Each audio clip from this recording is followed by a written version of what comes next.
George, for change. a bill has been introduced into the Victorian Parliament called the Statute Law Amendment, brackets, references to the sovereign, close brackets, Bill 2023.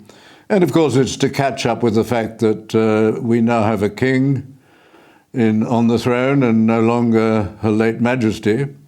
But in doing that, they've decided to make a few extra amendments. For example, when a magistrate calls on a crowd to dissolve a procession not to go ahead, it's done no longer in the name of our sovereign lady, the Queen, it's just done in the name of our sovereign.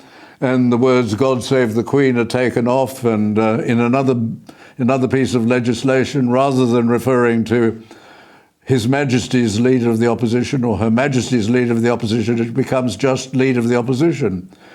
And I feel, we were asked to comment on this, and I feel that it's not the time to be adopting the signs of a republic. This is creeping republicanism, and until the Australian people, and unless the Australian people decide to change, we keep all of the references and appropriate comments on in relation to the sovereign. We keep them all in place.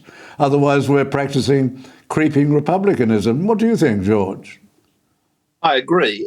Symbols are important, and the left is well aware of the importance of symbols, which is why, having failed to secure the support of the Australian people for a republic a quarter of a century ago almost, they're trying to attack the issue in a slightly devious way by changing the symbols. Now, at one level, some people might say, well, these are slightly antique references.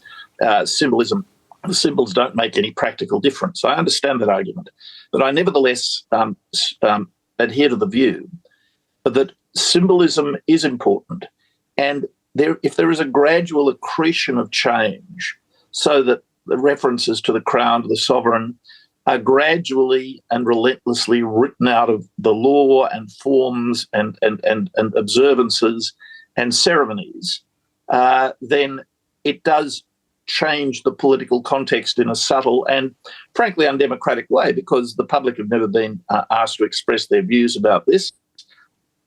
The last time the public was asked to express their views, they did so emphatically, and it wasn't in favour of change. Yes. And of course, that is explained by the Republicans. They say, oh, it was because there was a dispute over what form of republic.